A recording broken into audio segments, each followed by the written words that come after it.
Thank you. Ate, tulong niya Ate Grace. Thank you ma'am sa binigay mong ulit na tulong sa akin. Walang hanggang masalamat ma'am. More blessing po sa inyo.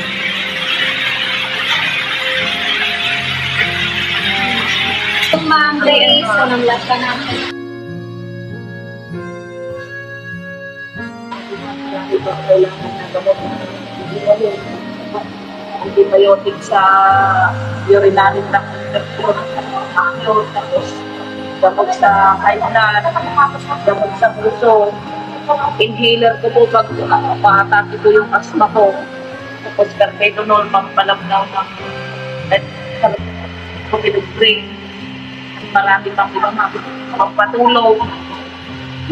Maraming salamat ma'am Grace sa binigay mong tulong sa akin. More blessing po sa inyong amazing charity po. Napasalamat po ako ng marami. Hindi nyo man po ako kaano-ano. Lagi nyo po akong sinusuportahan ng maraming salamat po.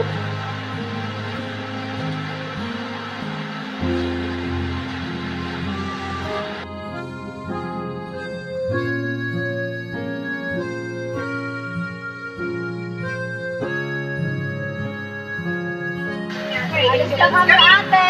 Naibigay na po namin yung blessings na pinagpalo mo. Bye-bye ate Maribel. Magaling ka. Bye. Ma'am Grace, salamat po sa binigay mong pangalawang tulong ulit sa akin. Sana mas marami ka pa pong matulungan na kaya po. Binigay niyo tulong sa akin na una is binili ko lahat ng gamot. Pero kulang pa rin ma'am. Pero nagpapasalamat ako sa inyo ma'am kahit hindi naman ako katulong. Lagi po akong sinusuportahan. Sana po more blessing pa po sa inyo. Amazing Net Charity po. Sana po God na lang po ang bahalang magsukli sa kabutihan binibigay niyo po sa akin. Hindi ko man po mababayaran, pero pinagdadasal ko na mas marami pa po ibalik God na blessing po sa inyo. More blessing na grace. Napasalamat po ako ng marami po sa inyo. Sana po gumalik pa po ako. Para naman po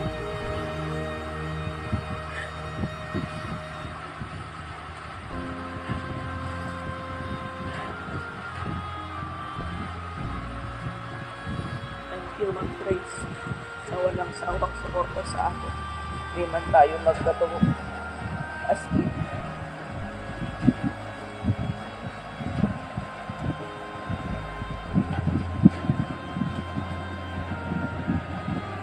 Patanggap ko na ito hindi yung tulong sa akin. Maraming salamat.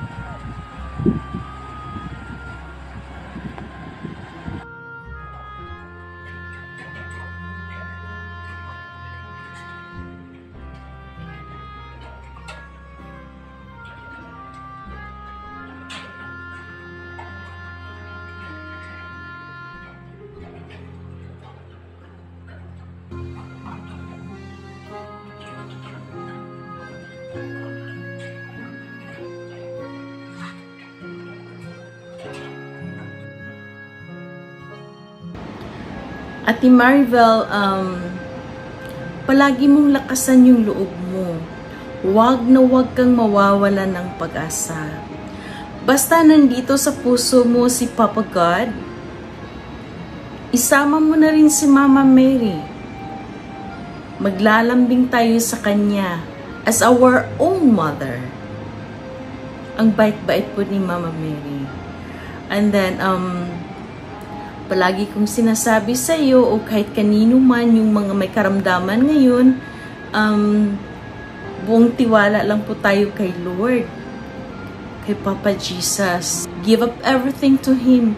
But unang-una, humingi muna tayo ng kapatawaran, ha? Dahil siya lang ang may-ari ng buhay natin.